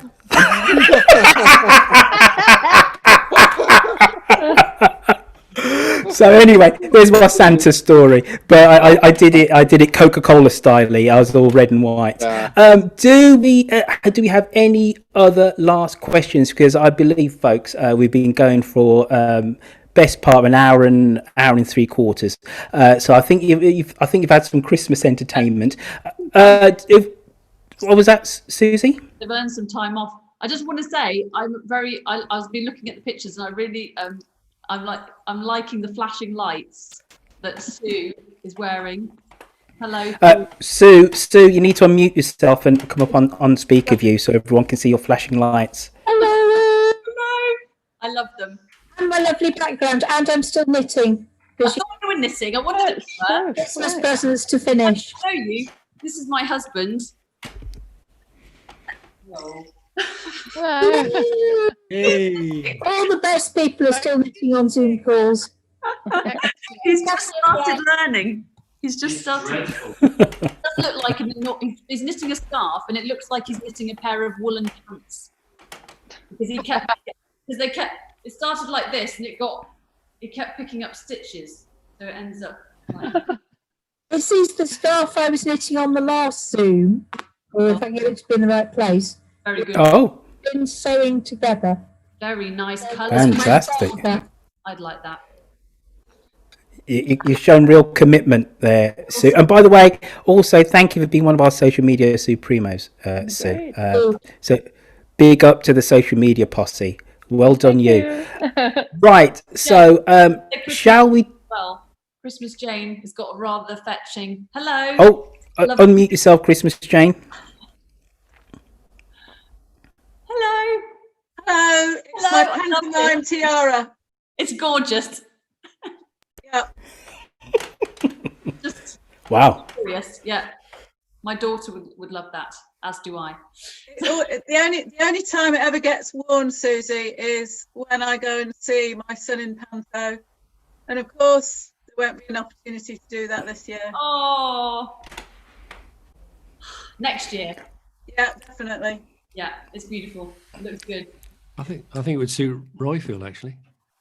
It would. Just my shade of fluffy. Yeah, absolutely. Right, let's do the quiz, and then we can wrap this up. Share screen. Here we go. Boom. Right, so first question was, Witherspoon is a long-term part of the show, but I frequently wind him up about his official job title is the correct term. The answer is C. He's a psychiatrist, not a podiatrist or a sports masseur. So he's a psychiatrist. Question number 2. Who wrote the recently published book Ambridge at War? Answer was C. Catherine Miller. Question number 3. The podcast episodes are known and loved for being very long. According to some of the iTunes reviews, I don't know about love. Anyway, how long was the very first episode of Dumteedum? It was 22 minutes. And I kid ye not, well done, Susie, for getting that one right. I kid you not, I said to Lucy, I reckon these shows will be 10 to 15 minutes in length. And the fact it went on to 22, I was like, oh, that was too long. What is it now? Question number 4. How much does a Dumteedum winner of the Ambridge Farm Produce Show mug in the standard size cost? It is £13. It's a bargain. Utterly a bargain. So there's no reason for you not to have all got one for your Christmas stocking. And the last question is, in the very helpful chronology section of the Dumteedum website, you can see your Archer's vintage in terms of the year you started listening. So if you started listening to the year 2000, who would you be? The answer is Mr. Tracey Horrobin, Jazza McCreary, and Oliver Sterling. I got it right. There you go, folks. Now I'm going to go on to gallery view. Is there anybody who got all of those right? Bearing in mind I've got really dodgy internet here, folks, so I can't actually see everybody, even though I'm on gallery view. Philippa has. Rob Williams. Yeah. Philippa did the questions. Drew from Hamilton, you got them all right, sir. Rob Williams. Okay, because I can't see everybody because my internet connection is so slow. Unmute yourself if you got them all right and just say, I got them all right, geez. I got them all right. Unmute yourself. Yay! You know what you win? Nothing. No, Rob, you're going to win something. You're going to win an audio copy of Ambridge at War. Oh, wow. So what you need to do, sir, yeah. People just thought you were doing this for shits and giggles. Now there's a hardcore prize behind this, right? What you need to do, email me, royfield@gmail.com, and I will pass on your details to the publisher, and they'll send you your copy. Is there anybody else? Now this is on an honour system now because we've got 2 copies to give away. So if you honestly did get them all right, just say, mate, I got them all right. Anybody else? Goodness, you're an honest lot. You could be lying through your teeth now. So lied. You know, that's what I love about Dumteedumers. What an honest bunch of people. You could have been lying through your teeth saying, I don't want to get an audio copy. That's it. Well, that's it. I'll just about run out of puff. Quentin Rayner. Hello. Would you like, is there anything you'd like to say before we completely and utterly wind things up? I would like to say it's been a pleasure seeing Susie again. It's the second time we've met on Zoom. Yeah. So I love your tree. I love your decorations. I love Pat's deely boppers. I love the fact Christina's stuffing her face with pasta at the moment. I'm really jealous. I'm so Thank you very. Gary Gilday has been a revelation, and he needs to be a caller innerer. Great. Philippa has been incredibly honest by saying that she set the question so she won't claim a prize. And Bernadette, it's been lovely to see Bernadette. And I wish you, Bernadette, a happy Christmas despite your difficult circumstances. So have a great time. And I'd like to wish everybody a happy Christmas. So that's what I'd like to say. And see you, Susie, on Twitter and everywhere else. And glad you haven't gone to the Maldives. Yeah. Thank you.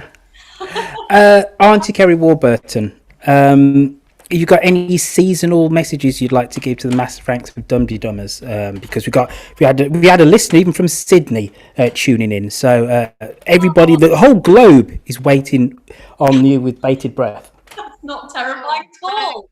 Yeah, no pressure. Well, firstly, I'd like to apologise for having revealed some of what happened in the Thursday episode to the omnibus listeners. I'm so sorry, even though they've left now, so they won't know I'm apologising. I think you're good.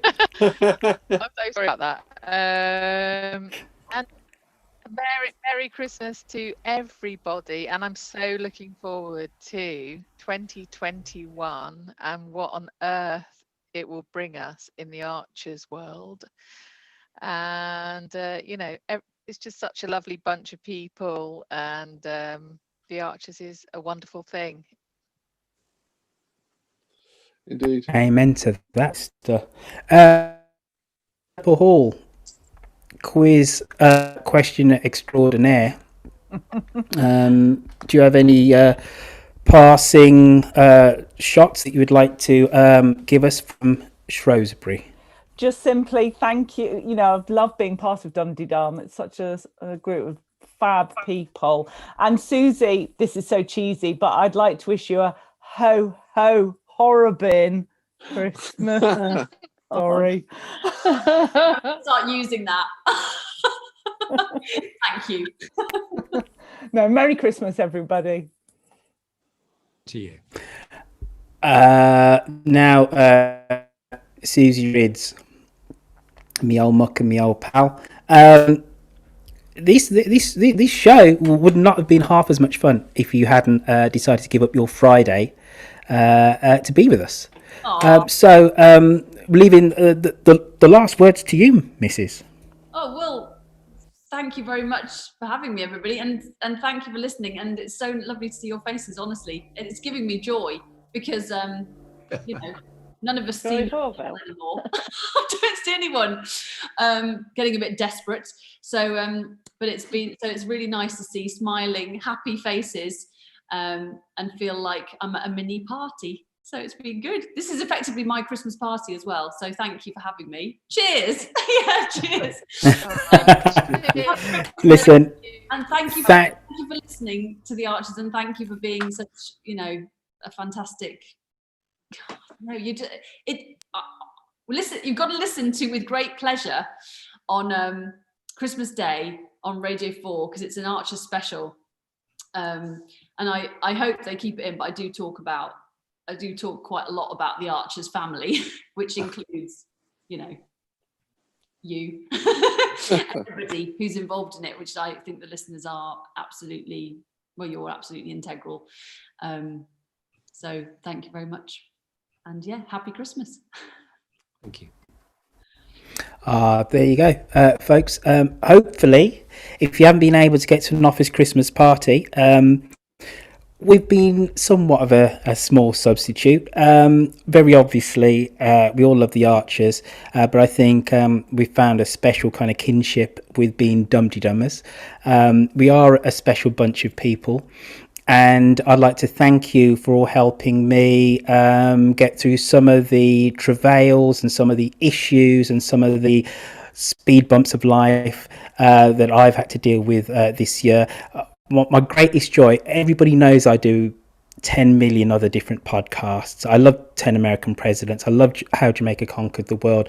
Being of Jamaican heritage, that means so much to me that it got a commendation from the Jamaican government when I first did that. I love doing Map Corner because I do it with Claire, and my childhood fascination of maps. I can just talk about it and whatever.